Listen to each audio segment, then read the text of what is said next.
도대체 어머니는 왜 알지도 못하는 꽃을 키우신대요? 꽃다이 때문에 이게 무슨 난리야? 당신 정말 몰라? 어머니가 왜 꽃을 키우는지. 아버지 때문이야. 당신 아버지가 왜요? 그 양반이 무슨 죄를 지었어요? 계양기비, 서하진. 저기 저 집인가 봐. 남편이 가리킨 곳에 집 한 채가 서 있었다. 오후의 햇살이 외벽 화강암 단면에 희게 부서지는 집은 눈부신 흰빛이었다. 전원주택이 바로 이거구나 싶게 집주인은 멋대로 자란 풀밭이었고 뒤쪽으로는 야트막한 언덕이 보였다. 양생이 막 끝난 듯 산뜻한 길이 현관까지 뻗은 집은 아름다웠다. 다만 길 양옆으로 털을 닦아놓은 자리에 비죽이 마른 가지처럼 올라온 철근이 을씨년스러웠다. 목조주택 단지로 조성된 곳이거든. 터만 닦고 집들은 못 지은 거야. 경기 탓이지. 남편의 설명을 들으며 외딴 곳에 단 한 채의 집이라니 무섭지 않을까? 하는 내 마음을 읽기라도 한 듯 뒷자리 시어머니가 말했다. 여긴 딴 세상이로구나. 이런 데 사는 사람은 얼마나 좋을꼬. 탐나는 물건처럼 빈터를 훑어보는 시어머니가 내리기를 기다리지 못한 아이 둘이 차 밖으로 퉁기듯 뛰어내렸다. 주인보다 먼저 우리를 발견한 커다란 개까지도 흰빛이다.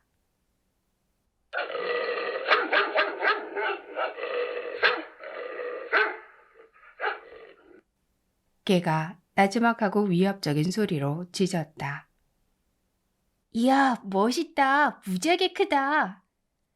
초등학교 1학년인 큰애가 손을 내밀자 갑자기 개는 사납게 으르렁거리며 튀어올랐다. 기겁을 하는 아이의 소리에 나와 남편이 한꺼번에 달려갔고 현관문이 열리며 놀란 토끼누리 여자가 나타났다. 실버, 얌전히 있어. 손님이잖아. 주인 여자가 황황히 사과를 늘어놓았다. 죄송해요. 차 소리를 못 들었어요. 별것도 아닌 음식장만 하느라. 어머, 할머니도 오셨네. 안녕하세요. 뒤미쳐 차에서 내리는 시어머니에게 여자가 호들갑스레 인사를 했다. 햇살에 이마를 찡그렸던 시어머니가 소녀처럼 수줍게 웃었다. 열린 문으로 달큰하고 쌉쌀한 음식 냄새가 풍겨나왔다.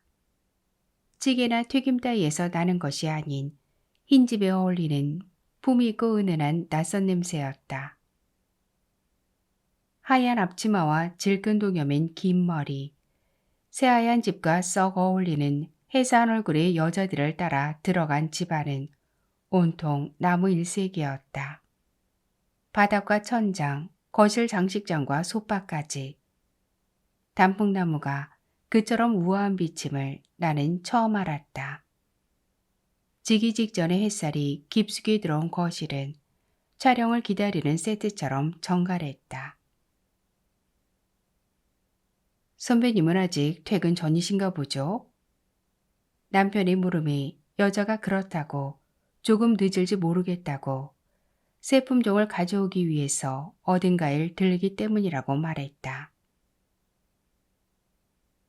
새로운 품종의 의미를 여자는 설명하지 않았지만 남편도 나도 알고 있었다. 남편의 선배인 집주인은 식물연구소 연구원이었으며 최근 그는 허브의 다양한 세계에 목화 열중하고 있다고 했다.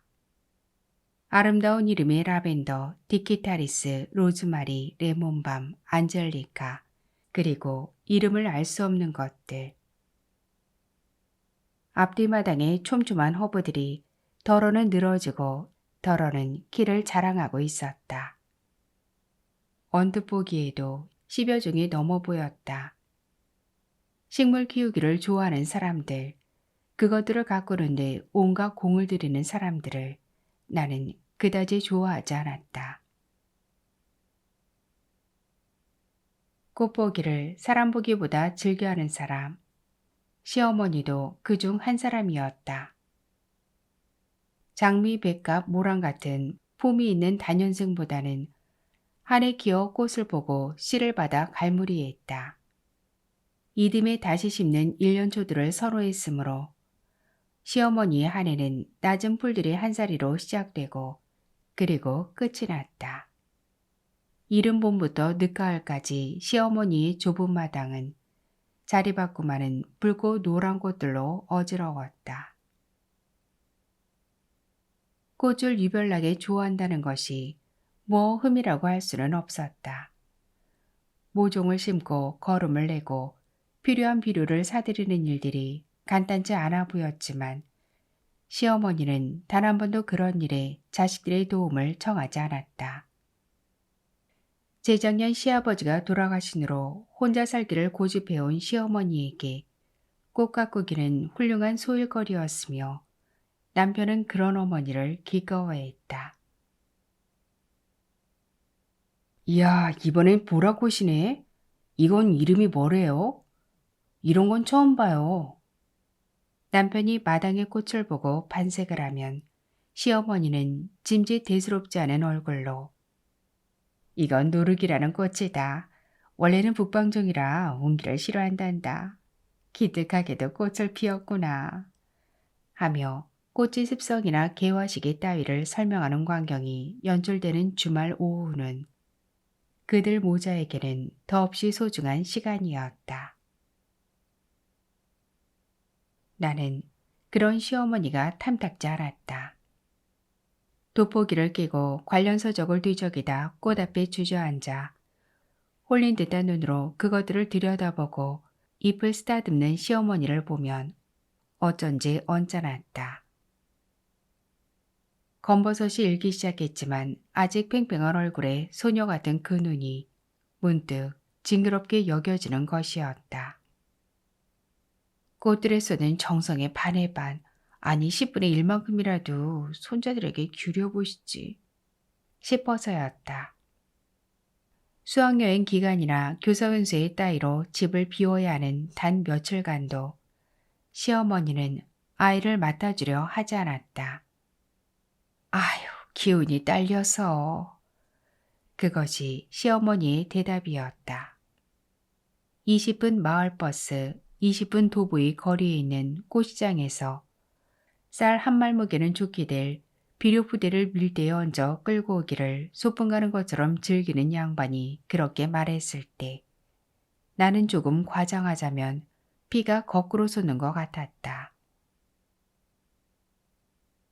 평소에도 아이들에게 여느 할머니처럼 살갑게만 대해주지 않는다는 것이 유난히 깔끔한 성품 탓이라는 것을 알면서도 그랬다. 똑같은 장난꾸러기인 두 사내의 아이들이 마루로 안방으로 오가는 뒤를 졸졸 따라다니며 아이들이 흘리는 과자 부스러기를 치우고 비뚤어진 탁자를 바로잡고 아이가 앉았던 소파 위의 방석을 반드시 고쳐놓는 시어머니를 보고 있노라면 대체 저 양반이 어떻게 사람매를 낳아 키웠을꼬 싶었다. 너희 가고 나서 꼬박 4시간을 청소했어. 유리차 이거 어디고 할 거 없이 손자국을 내놨어. 아휴, 그거 닦느라고 온 발이 다 우리하다. 주중에 전화를 드리면 시어머니는 응석 부리는 아이처럼 말했다. 시어머니가 아이를 낳기는 했지만 다 키우지는 못했다는 것을 알게 될 때까지 나는 그 깔끔 도는 성품을 도무지 이해하기 어려웠다. 그럴 때면 결혼 전 인사를 하러 간 집에서 비슷한 연배의 비슷한 용모의 두 할머니를 보았을 때의 당혹스러움이 새삼스레 떠올랐다. 오늘 우리 집에 가지 않을래? 하고 남편이 말했을 때 나는 다른 사람들처럼 당연히 부모님과 그가 함께 사는 집을 생각했으므로 낯선 동네의 구불구불한 골목 끝에 차를 세운 그가 다 왔어, 여기야 하는 순간 몹시 어리둥절했다. 높다랗고 긴 담장한 깊숙한 곳에 황토빛깔의 기와한 끝이 내다 보였다. 청동 손잡이가 달린 나무 대문 앞에는 베고니아가 기아와 똑같은 황토빛의 화분에 담겨 한 박 피어 있었다. 언뜻 보기에도 100여 평이 넘을 듯한 가히 저택이라 불릴 만한 집의 초인종을 천연덕스레 누르는 그를 나는 한동안 바라보았다. 그 집은 그가 세워둔 중고 소형차, 그의 손에 들린 낡은 가죽 가방, 세일에서 산 듯 유행이 한철 지난 그의 양복과는 전혀 어울리지 않았다. 2년여 동안 익히 보아온 늘 일에 쫓기는 29의 건설회사 직원이 살만한 곳이 결코 아니었다. 현관에서 만난 모시적 섬의 중년 여인도 그의 어머니라 하기에는 지나치게 우아했고, 뒤이어 많은 문 가운데 하나를 열고 나온 얼굴 흰 노인도 그의 아버지로는 너무 나이 들어 보였다. 다행스럽게도 그가 말했다. 인사해, 우리 할아버지와 할머니이셔. 한약방을 경영한다던 그의 할아버지. 약방이라고 했으므로 돋보기를 낀 허리 굽은 노인네가 늑수그레한 아줌마를 상대로 처벽을 짓는 것을 상상했었던 나는 갓 상경한 촌색시처럼 다소곳하고 어눌하게 인사를 했다. 선생님이시라 역시 요즘 색시 같지 않구먼. 잘 왔어요. 노인의 음성이 카랑카랑했다. 70 중반, 80? 나이를 짐작하기 어려운 노인에 비해 그의 할머니라는 여인은 어떻게 보더라도 환갑을 넘긴 사람으로는 보이지 않았다. 부모님은? 형제는? 하는 의례적인 질문과 답변이 오가는 사이 안쪽의 다른 문에서 여자 하나가 나타나 다가왔다. 어머니 오셨어요? 그가 그 여인에게 말했다. 오셨어요라니? 나는 드디어 영국 속으로 들어온 기분이 되고 말았다. 여인은 엉거주춤 일어서는 나를 찬찬히 뜯어보았다. 회색빛이 도는 날카로운 눈이었다. 내 이마와 콧날과 입술과 블라우스 끝의 분필가루 흔적을 샅샅이 훑은 그녀가 말했다. 앉아요. 나는 일어날 때처럼 엉거주춤 앉았다. 어멈도 꽤 앉거라. 그의 할아버지가 말했다. 잠시 끊어졌던 이야기를 이끌어 나간 것은 그의 할아버지와 그였다. 간간히 할머니가 무언가 내게 묻고 대답하는 나를 보고 따뜻하게 웃었다. 그 집을 나올 때까지 그의 어머니는 단 한마디도 더 내게 말을 건네지 않았다. 객지 살림에 오죽 힘이 들겠냐고, 곧 한 식구가 될 터이니 어려워 말고 받아가라며 밑반찬을 싸준 것도 어머니가 아닌 그의 할머니였다. 내 궁금증을 속 시원히 풀어줄 어떤 말도 그는 하지 않았다. 중요한 결정은 할아버지 몫이기 때문에 그것이 그 집에 나를 데려간 이유의 전부였다. 무슨 할머니가 그렇게 젊으냐고, 왜 엄마는 손님처럼 구느냐고, 무엇보다 아버지는 어째서 나타나지 않았느냐고 묻지 못한 것은 내 성격 탓이었다. 누구에게든 따지고 묻고 확인하는 일을 나는 잘하지 못했다. 김 선생은 도대체 아이들을 어쩌려고 그래요? 내가 학교에서 가장 흔히 듣는 말이었다. 여자아이들, 고등학교에 다니는 여자아이들이 그 짐작할 수 없고 무분별한 행동들을 제대로 통제하지 못한다고 생각하는 많은 사람들이 그렇게 말했지만 내 생각은 달랐다. 아이들은 단순하다. 단순한 만큼 통제하기 쉬울 듯하지만 오히려 그 반대인 것이다. 통제하기 어려운 아이들을 다루는 법. 그저 가만히 지켜보는 것. 그 방식이 가장 효과적이라고 믿지는 않았지만 다른 사람들의 방식도 그다지 훌륭해 보이지 않기는 마찬가지였으므로 나는 내 방식을 고수했다. 그를 좋아하게 된 것도 실은 그가 나와 똑같았기 때문이었다. 그는 너그럽고 따뜻한 사람이었다. 자상하고 친절했지만 때로 지나칠 만큼 무심했다. 이해하기 어려울지도 모르지만 결혼 10년이 된 지금에는 이따금 후회하기도 하지만 나는 그 무심함을 사랑했다. 만난 지 100일이 되었다고 1년이 되는 날이라고 꽃을 사주는 친구의 남자들을 보면 나는 닭살이 돋는 성격이었다.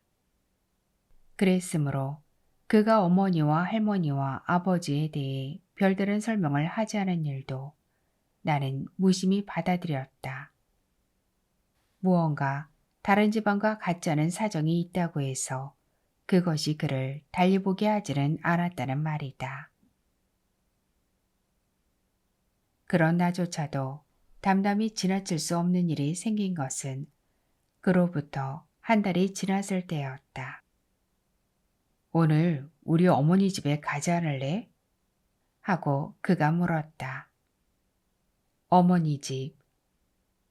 어머니 집이라는 말은 그의 집이 따로 있다는 뜻이었고 그의 집은 내가 방문했던 우리 집이었던 것이다. 아버지 집도 있나요? 나는 그렇게 물음으로써 내 궁금증을 표시했다. 아니, 그런 건 없어. 그는 간단히 대답했다. 비죽이 고개를 들던 궁금증이 내 속 어딘가로 숨어들 만큼 짧은 데다. 우리 집에 비해 작고 아담한 한옥인 어머니 집에는 2명의 누이와 어머니가 나를 맞아주었다. 어머니 집에 어울리게 그의 어머니는 주인처럼 굴었고 그는 손님처럼 깍듯했다. 누이들은 처음 보는 오빠의 결혼 상대자에게 적당한 예의와 알맞은 호기심을 보여주었다. 그 집에 그의 방이 없다는 것, 그리고 끝내 아버지가 나타나지 않았다는 것을 제외한다면 평범하기 이를 데 없는 가정이라 할 수 있었다.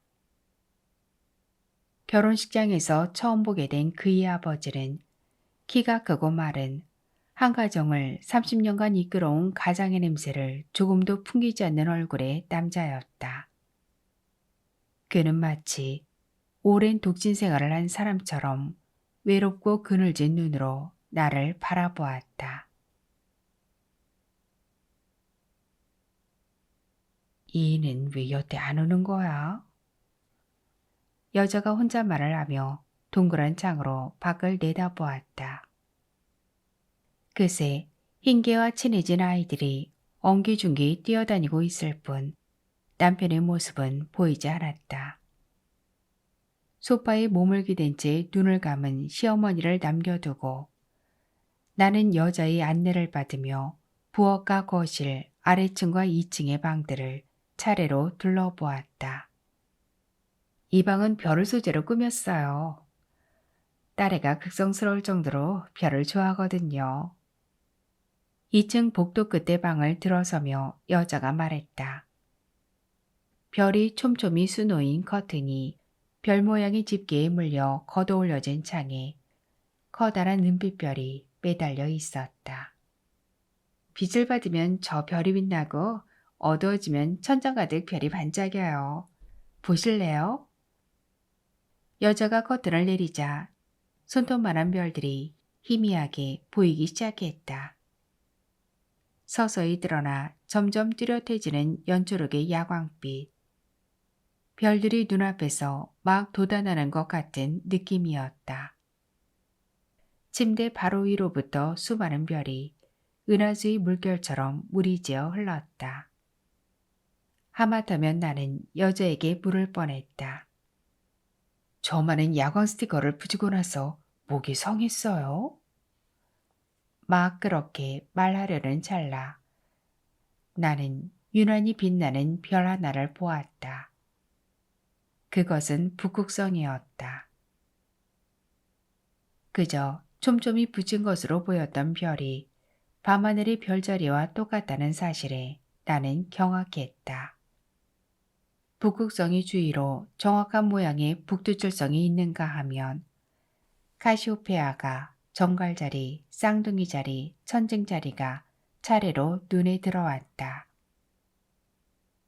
간신히 고개를 바로 했을 때 나는 소감을 묻는 여자의 시선과 마주쳤다.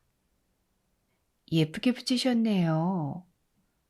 뻣뻣해진 내 목에서 갈라진 목소리가 새어나왔다.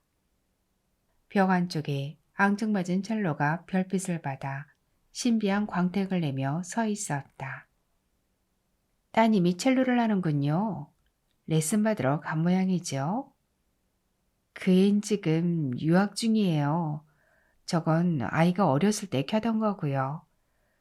첼로는 아이 키에 맞춰 바꿔줘야 되거든요. 지금은 여름방학이 아닌가 물으려던 나는 언뜻 입을 다물었다. 어슴푸레한 빛에 떠오른 여자의 얼굴이 창백했다. 천장 가득한 별들 아래 여자와 나는 한동안 말없이 서 있었다. 별들이 여자와 내 머리 위로 쏟아질 것만 같은 어질머리가 일즈음이 여자가 나가볼까요? 하고 말했다. 여자의 눈에 어린 물기를 본 것은 내 착각인 듯 여자의 목소리는 밝았다. 내려오는 계단의 벽에 사선으로 나란히 걸린 사진들을 보며 여자가 물었다. 괜찮아 보여요? 오래전부터 저렇게 걸어보고 싶었어요. 나무 액자 속의 얼굴들은 온화하고 편안해 보였다. 주인 여자가 내 뒤를 따르며 설명을 했다. 시부모 내외와 16쯤 되어 보이는 딸아이, 그리고 여자의 남편이 내 눈을 똑바로 쳐다보며 웃었다. 이미 이 세상 사람이 아닌 두 사람과 먼 나라에 있는 딸아이 틈에 있어서일까? 문득 여자의 남편도 이 집에 살고 있지 않은 듯한 느낌이 들었다. 언제 찍은 사진인지 알 수 없었지만 사진 속의 그 얼굴은 내가 만났던 사람과는 달라 보였다. 계양기비에 대해 묻고 다니다 알게 된 남편의 고교 선배. 시종일관 노인처럼 희미한 웃음을 지으며 이야기하던 남자가 나무 액자 속에서 별처럼 반짝이는 눈을 빛내며 나를 보고 있었다. 단정한 미소 때문에 성가대 소년처럼 보이는 남자의 사진 아래 총총히 놓인 화분들마다 이름을 알 수 없는 허브가 자라고 있었다. 소년 같은 얼굴로 허브를 키우는 남자. 이 애는 왜 안 오지? 여자가 또 혼잣말을 했다. 시어머니는 잠들어 있었다. 쌕쌕 고른 숨소리를 내는 시어머니를 여자가 이윽기 바라보았다. 아이들의 소리도 잠잠해지고 여자와 나 단 둘만이 세상에 남겨진 듯 고즈넉한 집안에 허브들이 뿜어대는 향기가 안개처럼 피어올랐다. 작년 시어머니가 공들여 갖고 온 화단에서 내가 이름을 아는 유일한 꽃이 붓꽃이었다. 난조처럼 긴 이파리 사이에 보랏빛으로 피어난 제비붓꽃, 노란 애기붓꽃, 타레무늬붓꽃, 키가 작아 난쟁이붓꽃, 부채 같은 부채붓꽃, 단 한 송이 피어났던 청자색의 만주붓꽃, 청초하고 기품 있어 배는 아이리스라는 우아한 이름으로도 불리는 그 꽃이 활짝 핀 7월 어느 날 시어머니는 꽃필 때면 을에 그러듯 이웃 노인들을 청해 국수잔치를 벌였다. 오늘 좀 다녀갈 수 있겠니? 하는 전화에 토요일이니까 퇴근 후에 애들 데리고 갈게요. 했더니 애들을 두고 오너라. 차 손님들이 오신다. 하는 거였다. 7살, 5살의 사내의 둘을 어디다 어떻게 둔다는 말이냐 싶었지만 나는 별 수 없이 네 했다. 이웃 여자에게 애들을 부탁하고 가면서 구지렁거렸던 나도 온 마당에 피어난 붓꽃을 보고는 한순간 말을 잊었다. 뭐든 무더기로 있으면 썩는다고, 사람도 음식도 그렇다고 입버릇처럼 말하는 시어머니가 유일하게 예외를 두는 것이 꽃이었다. 꽃은 물이 지을 때가 아름답단다. 하나보다는 둘이, 둘보다는 10, 20이 더 귀하니 신기하지. 그 말이 옳았다. 물이 진 붓꽃은 그대로 한세계였다. 대문 앞까지 발을 디딜 벽돌이 깔린 좁은 길을 제외한 온 마당에 피어난 꽃을 보는 순간 아무런 생각도 나지 않았다. 노란빛은 너무나 노랬으며 보랏빛은 더할 수 없이 고귀해 보였고 청자색은 세상 어떤 손도 거부하는 듯 도도했다. 더러 물기를 머금은 날씬한 잎들조차 꽃처럼 아름다웠다. 예, 왔으면 들어올 일이지. 일순이 바쁜데. 하는 핀잔을 듣기까지 나는 넋을 잃고 꽃을 보고 있었다. 소담하거나 풍성한 것과는 다른, 만개 있음에도 흐드러질 것 같지 않은 단아한 꽃이기에 그랬을 것이다. 그 꽃들이 지고 말 것이라는 사실이 믿어지지 않았다. 그것은 영원히 뜰 안에 해가 비치고 빗방울이 듣는 한 변함없이 그렇게 피어 있을 것 같았다. 시어머니의 차손님은 모두 5이었다. 하나둘 모여들기 시작한 그들은 붓꽃빛 마당을 내려다보며 창국수를 먹고 붉은 오미자차를 마셨다. 둘러앉아 차를 마시는 그 분위기는 뭐랄까, 운을 띄워 시 한 수를 차례로 읊기라도 해야 어울릴 듯 보였다.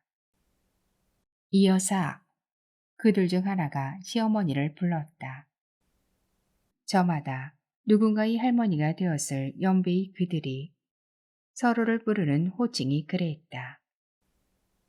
이 여사는 꼭 앉혀. 우리 나갈 때마다 늘 한 자리 비는데. 나야 박 여사 같은 팔자가 되나. 자고 나면 일천지야. 저것들 보기보다 얼마나 손이 가는지 몰라. 혼자서는 힘든 일이 한두 가지라야 말이지. 마침 과일 접시를 내려놓던 나를 5명의 여사들이 일제히 올려다보았다. 너도 걔 앉아라. 안 하던 일을 하려니 힘들지. 차 한잔 하렴. 정이 뚝뚝 뜨는 목소리로 시어머니가 말했다. 지난번엔 버디를 잡았다는 박 여사에 이어 또 다른 여사의 서이전 이야기가 이어지는 그 자리에서 내려다본 꽃은 더 이상 아름답지 않았다. 노란 꽃은 희떡게 보였으며 청자색은 턱없이 새침해 보였고 보랏빛은 가당찮게 오만해서 달랑 모가지를 꺾어버리고 싶을 지경이었다. 여러 여사들 중 한 사람이 일어나지 않았다면 끙 몸을 일으키며 손자 밥 챙겨줘야 한다고 말하지 않았다면 그 꽃들은 내 시선을 못 견디고 시들었을지도 모른다. 아이고, 여편네들이 할 일들이 없어서. 나와 함께 집을 나선 그 여사의 말을 들은 것은 나뿐이었다. 꽃이 아름다운 것은 그것을 보는 이가 아름답기 때문이다.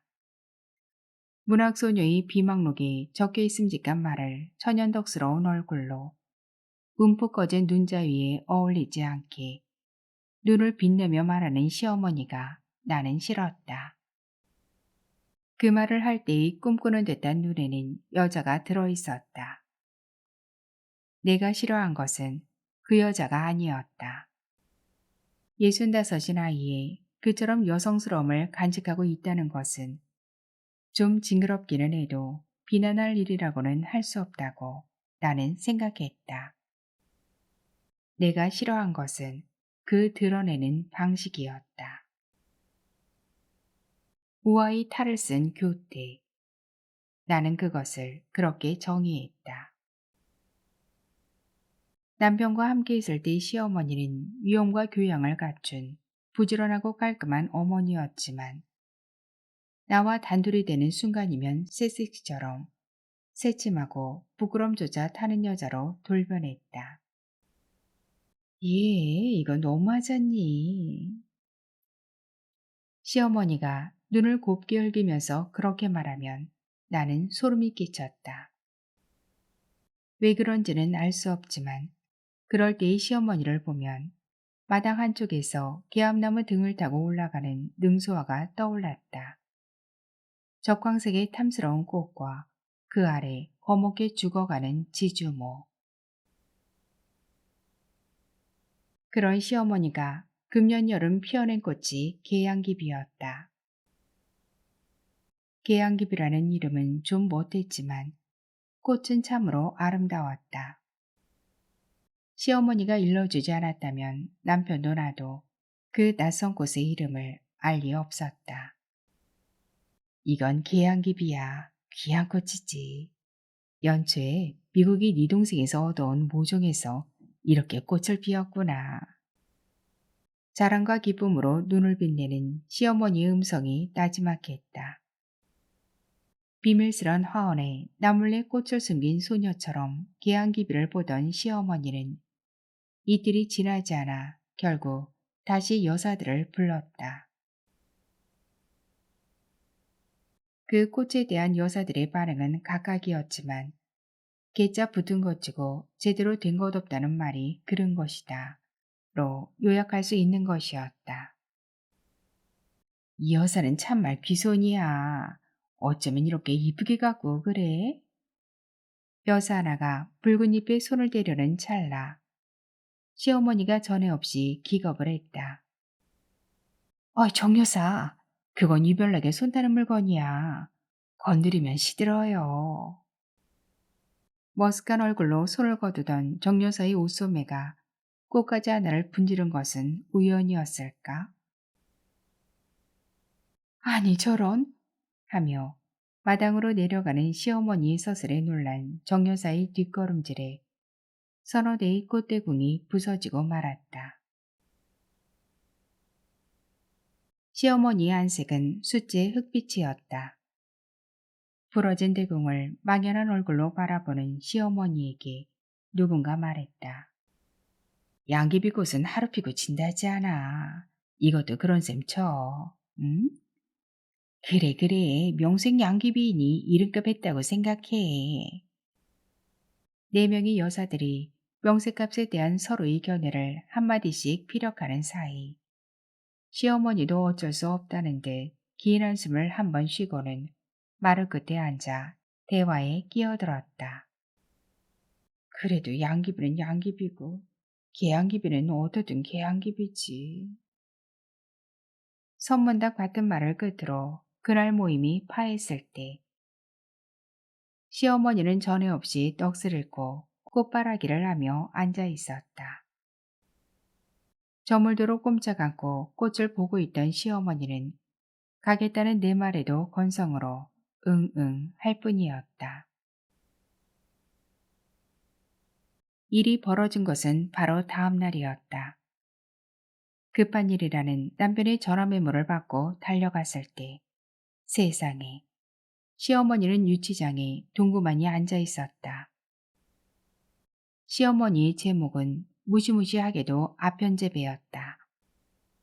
갑자기 들이닥쳐서는 글쎄 꽃을 한 포기씩 세더니 덜컥 수갑을 채우는구나. 한여름이었음에도 달달 입술을 떨며 시어머니가 말했다. 관상용이라고 말해보았지만 두 포기 이상은 재배가 허용되지 않는다고 담당 형사는 딱 잘라 말했다. 그렇더라도 노인인데 구속까지 할 거 있느냐, 불구속으로 수사를 할 수도 있지 않느냐는 남편의 항변이 끝나기도 전에 마약사범은 예외 없는 구속수사라고 형사가 다시 말을 잘랐다. 남편과 나의 일상은 엉망으로 뒤틀리기 시작했다.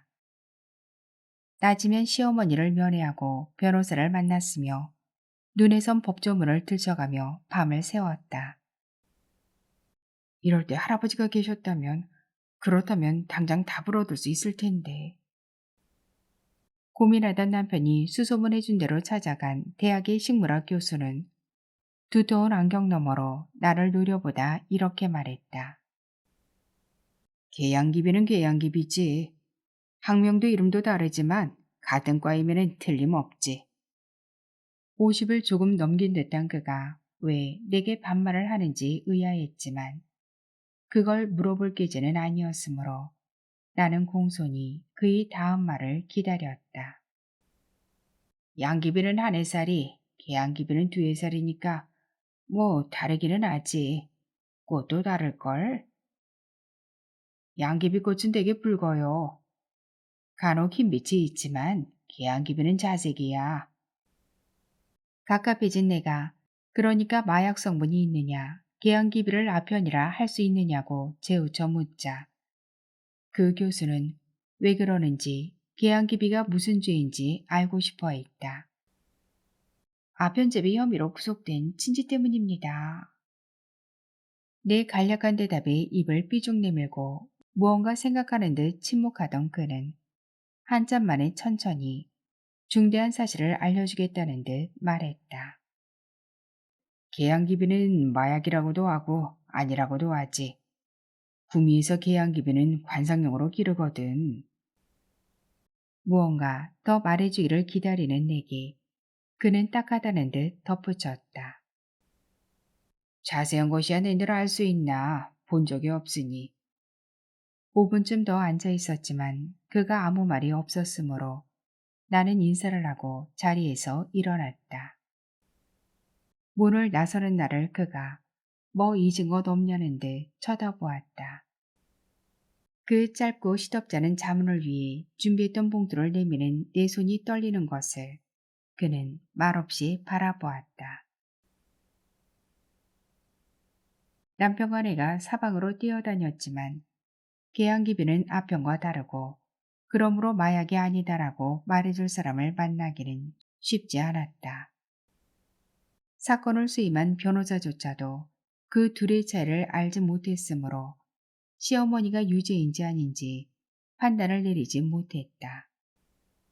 미결수로 지내는 날이 지날수록 시어머니는 시든 풀처럼 야위어갔다. 눈 많은 형형이 살아있는 시어머니는 면회 오는 내게 말했다. 너무 애쓰지 마라. 꼭 키운 게 죄라면 어쩌겠냐. 맥이 탁 풀리게 하는 할 말을 잊게 만드는 시어머니를 나무라지 못한 그날. 나는 남편에게 쏘아붙였다. 도대체 어머니는 왜 알지도 못하는 꽃을 키우신대요? 꽃다이 때문에 이게 무슨 난리야. 그렇게 분통을 터뜨린 것은 어쩐 일인지 남편이 시어머니 일을 뜨하게 바라본다는 느낌이 들었기 때문이었다. 안다라는 것은 나 혼자뿐. 두 시누이들도 뒷짐지고 있고 당사자인 시어머니까지도 투옥된 양심수라도 된 양 하는 형세를 나는 도무지 이해할 수가 없었다. 꽃다이라고 말하지 마라. 남편이 그렇게 말했다. 엄청난 모욕을 당한 사람처럼 그의 낯이 붉었다. 어이가 없어진 나는 더 이상 말없이 방으로 들어갔고 그는 나를 따라 들어오지 않았으며 그걸로 끝이었다. 그것이 우리 부부가 싸우는 방식이었지만 나는 이번만은 바꾸어 보고 싶었다. 다음 날도 그 다음 날도 나는 그 잘난 꽃을 들먹이며 남편의 심기를 건드렸다. 사흘째의 저녁 그가 물었다. 당신 정말 몰라? 어머니가 왜 꽃을 키우는지. 사람들은 왜 꽃을 키우는가? 아름답기 때문에, 피어나는 것이 기꺼워서, 정성을 들인 만큼 보답을 하는 것이므로, 혹은 심심풀이로. 그 밖에 또 다른 이유가 있는가? 나는 알지 못했다. 아버지 때문이야. 그의 대답이 엉뚱했다. 돌아가실 때까지 기껏 서너 번 보았을 뿐인 시아버지 얼굴은 자세히 생각조차 나지 않았다. 야윈 어깨, 세상 아무런 일에도 관심이 없다는 듯한 어두운 눈이 떠올랐다. 당신 아버지가 왜요? 그 양반이 무슨 죄를 지었어요? 내 듣기에도 퉁명스러운 내 음성을 남편은 탓하지 않았다. 그가 할아버지 집에서 자랐다는 것, 그를 키운 것은 할아버지의 재치였던 그의 젊은 할머니라는 것은 나도 이미 알고 있는 사실이었다. 장손이니까 그것이 내가 들을 수 있었던 이유였다. 내가 갓 태어났을 때였대. 젖먹이 아들과 아내를 두고 집을 나간 시아버지는 달보가 지나도 돌아오지 않았다고 했다. 그가 돌아왔을 때 너무 젊은 재치를 들인 것이 아들의 심기를 상하게 한 것이라 생각한 그의 할아버지는 집을 장만해 아들 내외를 분가시켰지만 아들은 해를 못 넘기고 다시 집을 나갔다. 그렇게 떠나갔다 되돌아오기가 반복될 때마다 그의 할아버지는 아들의 마음을 잡기 위해 물었다. 너 대체 왜 그러느냐? 무슨 문제가 있느냐? 아들의 대답은 늘 같았다.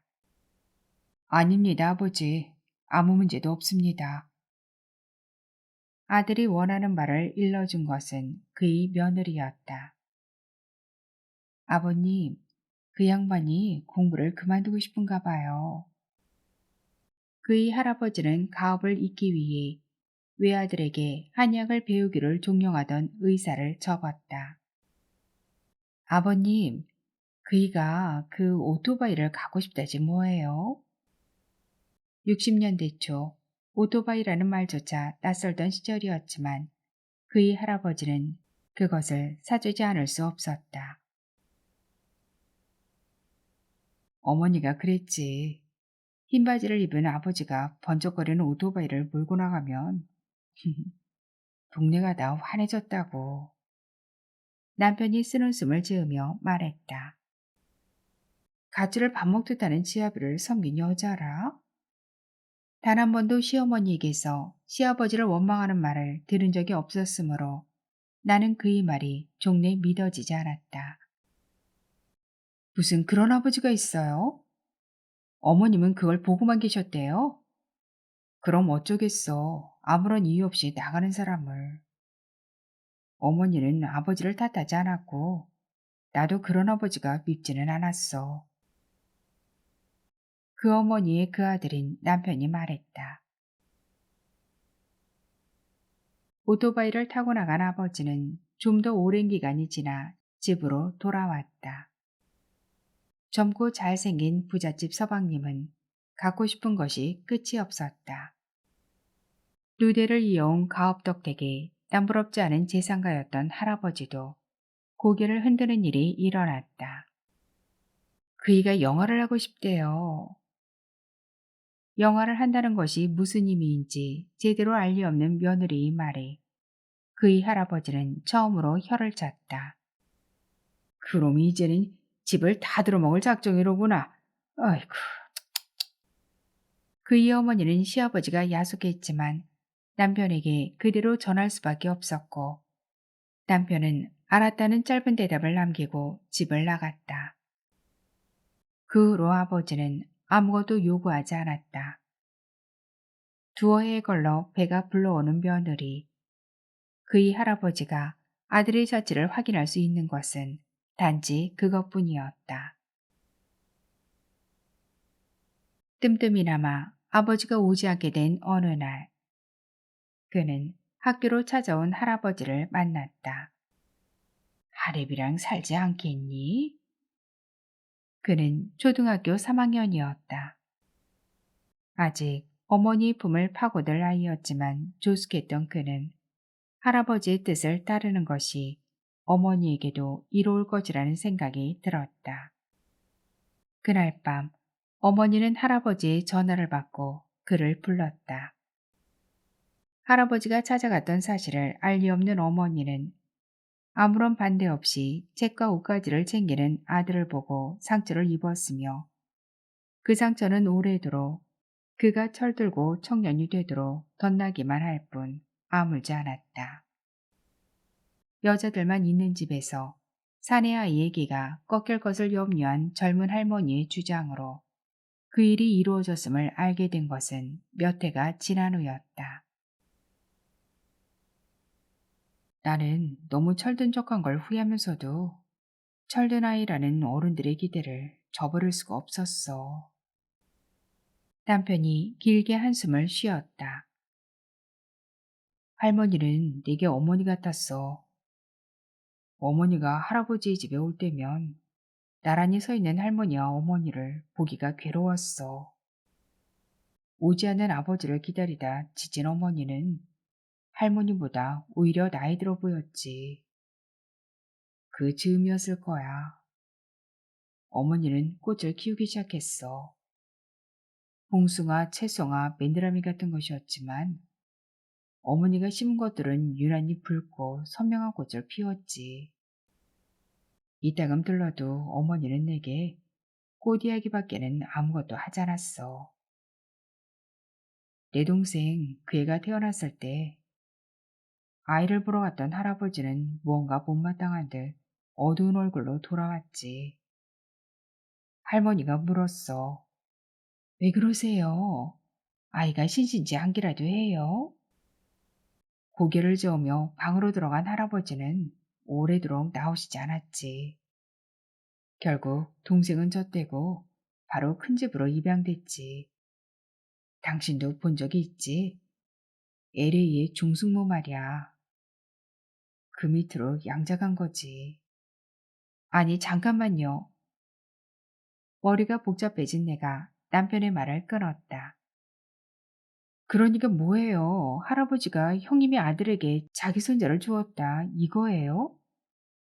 그래 맞았어. 그 집에 아들이 없었거든. 나중에 훨씬 나중에 할아버지는 내게 말했어.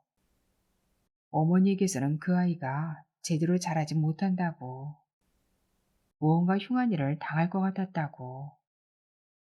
할아버지는 역하게 밝은 분이었거든. 그런 경우가 어디 있어요? 도대체 말이 되는 이야기예요? 역학이든 뭐든 아이 하나를 데려간 걸로 부족해서 또 애를 떼어놓는 걸 그걸 고스란히 당하고 있었단 말이에요? 아니 무슨 이조시대도 아니고 경우 밝으신 어머님이 이제 보니 헛똑똑이 아니에요. 나는 마치 자식을 아낀 당사자인 듯 흥분해서 소리를 질렀다. 그러게 말이야. 남편이 너무 순순히 내게 동의했으므로 나는 제풀에 맥이 빠졌다. 아이의 장래를 위해서라고. 집을 떠나야 그의 운이 편하다는 말을 거역할 수가 없었던 거지. 아무리 그래도 그렇지 그런 법이 어디 있어요. 젖먹이 때 어미 떨어진 애가 무슨 운이 그렇게 장이벽에. 말을 마치지 못하고 나는 입을 다물었다. 남편의 친동생, 학기 중이라고 결혼식 때도 오지 못했던 그를 나는 이듬해 남편의 미국 출장길에 동행했을 때 처음 만났다. 그는 남편과 달리 통통한 몸에 귀여운 인상이었으며 우스갯소리로 나를 즐겁게 하고는 웃는 나를 보고 더 크게 웃는 사람이었다. 그때 아직 대학생이었던 그는 지금 갓서른이 나이에 미국 유수의 대학에서 박사학위를 받고 또 다른 유명 대학의 교수 임용을 기다리는 중이다. 그는 운이 장하지 못하다고는 결코 말할 수 없는 남자였다. 동생은 그 애는 진작부터 그 사실을 알았어. 할아버지가 이야기를 해준 거지. 그 애는 양쪽 어머니에게 다 깎듯이 잘했어. 동생도 어머니도 할아버지를 원망하지 않았어. 그럴 수밖에 없었다고 생각했겠지. 할아버지도 그나마 겉도는 아들을 끝까지 지켜준 것에 대해 어머니에게 늘 고마워했지. 어머니의 기운이 집안 남자들의 길을 약하게 하고 그 때문에 아버지가 내가 동생이 집을 떠나야만 했다고 믿으면서도 그런 태도를 유지한다는 것이 쉽지는 않았으리라 생각해. 어머니에게 그런 눈치를 준 것은 할머니였을 거야. 어머니는 무언가 당신의 기운을 소진할 일이 필요했지. 꽃을 심고 가꾸면서 어머니는 점점 조용해졌어. 원래는 그런 분이 아니었거든. 어릴 때 본 어머니는 씩씩한 여장부였어. 머리수건을 활활 떨며 큰소리로 웃던 어머니가 지금도 생각나. 꽃 때문에 어머니는 식물성에 된 것 같아. 가끔 어머니가 꽃에 대해 이상한 집착을 보이는 건 그건 다 아버지 때문이야. 참 이상한 가족이라고 나는 생각했다. 너무 박식한 할아버지, 역마 썰긴 아버지, 일찍 철든 두 형제, 그리고 자신에게 일어난 모든 일을 식물처럼 받아들이는 어머니. 그들 중에 내 곁에 남아있는 단 한 사람인 시어머니가 조용히 꽃에 물을 주던 전경이 떠올랐다. 시어머니는 물뿌리개를 조심스레 들고 이파리 하나하나에 꽃을 다칠세라 저어하며 많지도 적지도 않은 양의 물을 부었다. 그것은 어쩌면 단지 물이 아니었을지도 모른다. 당신의 가슴 속에 그 무엇, 넘쳐 흘러 비워내지 않고는 도저히 견딜 수 없었던 그 무엇, 나눠받기를 거부한 사람에게 나눠주지 못했던 당신의 시감과 삶 자체였을지도 모른다.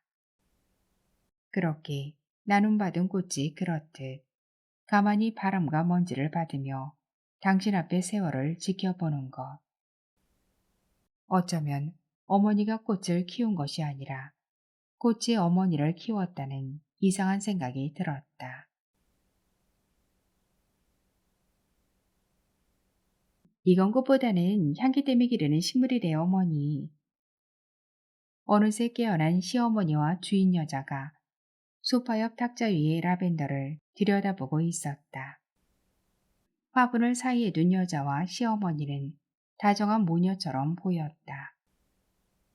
빛이 있으면 있는 대로, 없으면 또 그대로 잘 자라요. 실내보다는 밖의 것들이 더 충실한데 나가보시겠어요? 여자가 이끄는 대로 일어나는 시어머니가 어지러운 듯 잠깐 이마를 짚었다.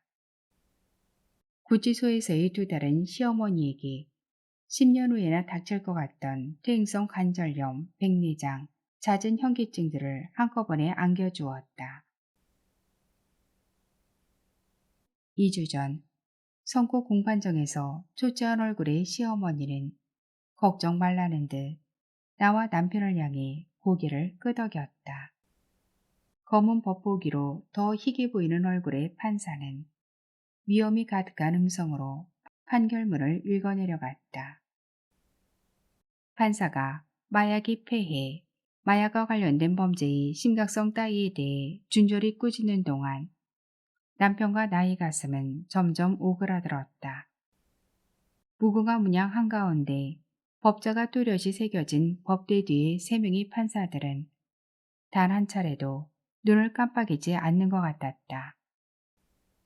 빈 방청석을 돌아 우렁우렁 울리는 판결문에 따라 마약은커녕 커피 한 잔도 제대로 사귀지 못해 밤잠을 설치는 노인네인 시어머니는 점점 용서할 수 없는 마약 사범으로 변해갔다. 마침내 판사의 입에서 2년이라는 형량이 발음된 순간 남편이 벌떡 말릴 새도 없이 자리에서 일어났다. 그를 힐끗 쳐다본 판사가 초범이며 미수에 그친 점, 그리고 피의자의 연령을 참작하여 집행을 유예한다고 판결문을 마저 읽었을 때 남편이 천천히 무너지듯 주저앉았으며 피고석에 서 있던 시어머니가 풀썩 지푸라기처럼 쓰러졌다. 집에 돌아와 몸을 추스른 후에도 시어머니는 쑥받치된 화단을 보면서도 손을 대려 하지 않았다. 계양개비가 뽑혀나간 자리가 허옇게 말라가고 작고 큰 키의 꽃들은 이미 말라 죽었으며 물기를 얻지 못한 나뭇잎들이 부슬부슬 먼지를 일으키며 흔들리는 마당 한 끝에 손바닥만한 능수화가 홀로 피어 있었다. 나뭇가지를 비비들며 올라간 줄기가 시들시들했지만 꽃만은 거짓말처럼 탐스러웠다. 한동안 능수화를 바라보던 시어머니가 예, 저거 좀 잘라버리자. 사위스럽다. 하며 꼴도 보기 싫다는 듯 방으로 들어갔다. 나는 정원가위를 들고 꽃재개로 다가갔다. 몇 번 줄기에 갖다 대던 가위날을 나는 그러나 끝내 거두고 말았다. 주황과 붉은기가 도는 꽃잎은 얇았으며 그 끝은 수많은 주름들로 오그라져 있었다. 하나하나 꽃받침과 연계된 미세한 주름들은 힘겹게 습기를 빨아올렸을 것이다. 꽃은 처연한 아름다움으로 나를 보고 있었다. 사회스러워 보이거나 말거나 그것은 꽃의 죄가 아니다.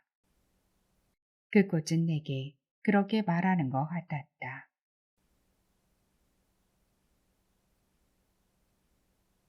왜요? 꽃도 피지요. 화려한 것은 아니지만 물이 지으면 보기 좋아요. 현관을 나서자 여자의 말소리가 들렸다. 집 앞 화단에 심은 꽃을 공기놀이하는 아이들처럼 쭈그리고 앉아 들여다보는 여자와 시어머니의 등 뒤로 기우는 햇살이 비스듬히 앉아 있었다. 멀리서 아이들의 고함소리, 개 짖는 소리가 들려왔다. 아이들을 찾아 언덕 뒤로 오르던 나는 나란히 내려오는 남편과 집주인을 만났다. 나를 본 남편이 왠지 어색한 표정으로 당신이야? 했다. 언제 오셨어요? 안에서 무척 기다리시던데. 두 번째 본 주인 남자는 여전히 조용히 웃는 눈이다. 좀 전에 뒷길로 오다가 이 친구를 만나 함께 산에 갔다 왔죠. 산에요? 묻는 내게 남편이 의미가 담긴 눈짓을 했다. 나는 남편과 집주인의 뒤로 잡목이 우거진 소로를 바라보았다. 무언가 알지 못할 일이 그 사이 길에 숨어 있는 듯 서늘한 바람이 불었다. 실은 오늘이 우리 딸의 길이거든요. 꽃다발을 갖다 놓고 오는 길이죠. 길? 유학한 딸아이의 길? 별을 좋아하는 아이의 길? 나는 막연한 얼굴로 남자를 바라보았다. 집사람은 그런 얘기를 안 하죠. 3년이 지났지만 아직도 아이 방을 치우고 아이랑 이야기를 해요. 여기로 옮긴 것도 집사람 때문이에요. 매일 아이 보듯 꽃을 기르며 사니까. 천천히 무거운 침묵에 쌓여 언덕을 내려오자 아직껏 화단 앞에 앉아있던 시어머니와 여자가 부스스 몸을 일으키며 우리를 바라보았다. 눈이 부신지 이마를 가리키는 시어머니의 손가락 사이로 새파란 초록줄기가 보였다. 아범아 이것 보렴. 이 댕내가 종류별로 나누어주는구나. 어쩜 이런 풀도 다 있구나. 새로운 장난감을 얻은 아이처럼 흥분한 시어머니 옆에서 여자는 가만히 딸을 보는 어머니처럼 흐뭇한 웃음을 지었다. 저만치에서 아이들이 소리를 지르며 달려왔다.